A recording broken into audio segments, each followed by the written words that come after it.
Bonjour, je m'appelle Charline Ouaraki, je suis chef de projet auprès de l'organisme de formation Asforest. Et donc, je m'occupe notamment de la qualité, mais aussi des certifications professionnelles, donc en partenariat avec Certidev. Alors, Asforest est un organisme de formation depuis bientôt 50 ans, l'année prochaine.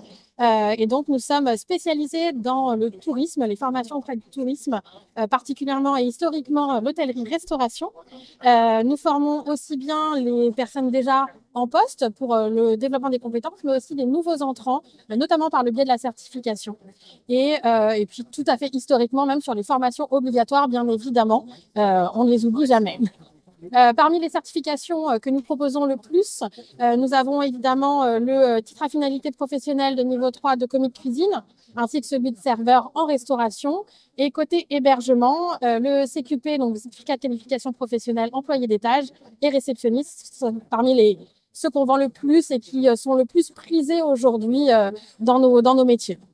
Alors, on est partenaire de Certidev dans le cadre de plein de développements depuis déjà Certivac 1.0, mais on en est aujourd'hui à 4.0, donc c'est vraiment chouette d'avoir vu toutes ces évolutions. Et le point d'orgue, je trouve aujourd'hui, c'est véritablement la réalité virtuelle et donc la possibilité d'avoir des formations avec des casques en réalité virtuelle. C'est immersif, c'est un gain de temps, de nouvelles méthodes pédagogiques véritablement ludiques qui offrent de nouvelles perspectives. Ça n'empêche jamais, évidemment, le présentiel, mais ça nous permet une première immersion, de l'acquisition de premiers réflexes, et c'est hyper intéressant. Je recommanderais absolument la réalité virtuelle au sein de la formation.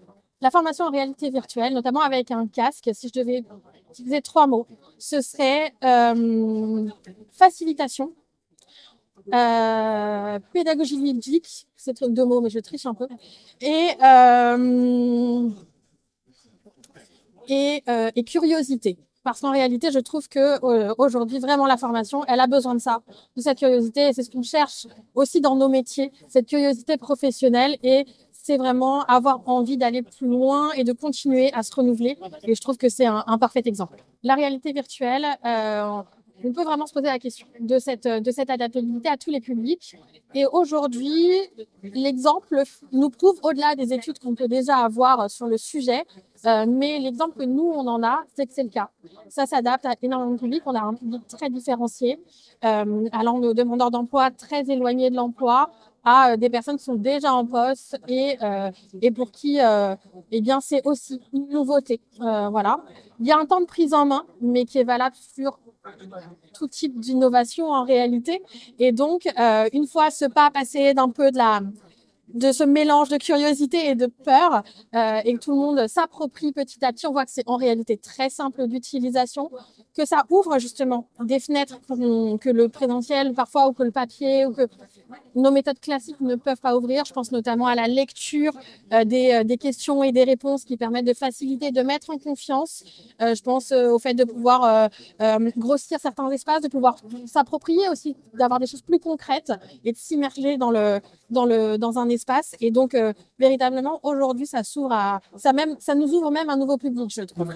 Aujourd'hui, on est en vraie phase d'appropriation au sein de notre organisme de formation, donc à l'Asforest, auprès des équipes en interne, des formateurs, des stagiaires. C'est un grand travail, il faut pas faut pas se le gâcher, comme toute conduite du changement.